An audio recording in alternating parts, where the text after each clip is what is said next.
நாம ஓரமாக தான் நிற்கிறோம்.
என்பது வெறுமனே திட்டங்களை மட்டும் வழங்கக்கூடிய அரசாக மட்டுமல்லாது திட்டங்களோடு சேர்த்து மக்களுக்கு தேவையான குறிப்பாக வாசிப்பு பழக்கத்தை அதிகரிக்கக்கூடிய வகையில் தமிழகமெங்கும் அனைத்து மாவட்டங்களிலும் இந்த புத்தக திருவிழா எழுச்சியோடு நடைபெறுவதற்கான அரசாணைய விதிகளை தந்தவர் மாண்பு முதலமைச்சர் அவர்கள்.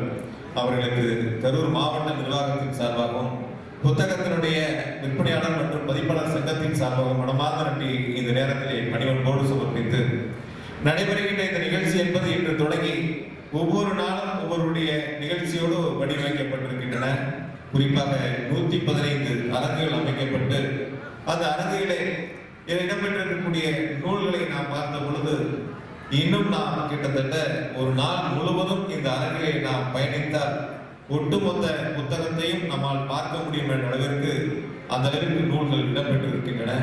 குறிப்பாக பள்ளி கல்லூரி மாணவிகள் இங்கு வந்து செல்லக்கூடிய வகையிலும் வாசிப்பு பழக்கம் உள்ள அனைவருமே பயன்படுத்தக்கூடிய வகையிலும் மிக பிரம்மாண்டமாக மிக எழுச்சியோடு நடைபெறுகின்ற இன்று தொடங்கி வைக்கப்பட்டிருக்கின்ற இந்த புத்தக திருவிழாவை நம்முடைய மாவட்ட மக்கள் அனைவரும் மாணவ செல்வங்கள் அனைவரும் மகிழ்ச்சியோடு இதில் பங்கேற்று பயன்பெறுவதற்கு அடித்தளமாக அமைந்திருக்கின்றன.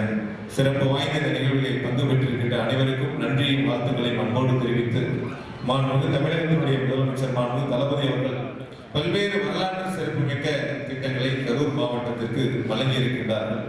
குறிப்பாக நாம் இந்த புத்தக திருவிழாவை நடத்தி கொண்டிருக்கின்ற இந்த நிகழ்ச்சி நிறைவு விழா முடிந்த பிறகு மிக விரைவாக 2 நாட்களில் புதிய பேருந்து நிலையம் அமைப்பதற்கான பணிகள் தொடங்கப்பட இருக்கின்றன.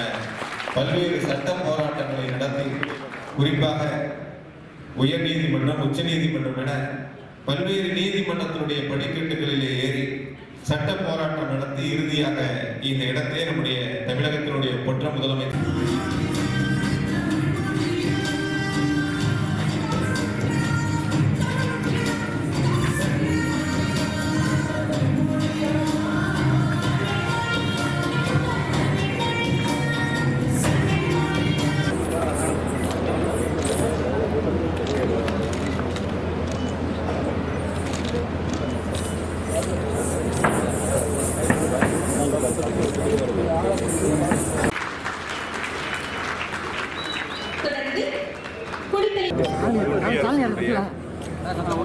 எரிசக்தி துறையால் கடந்த 3/6/2022 அன்று லேட் பேமெண்ட் சர்சார்ஜ் சிஸ்டம் என்ற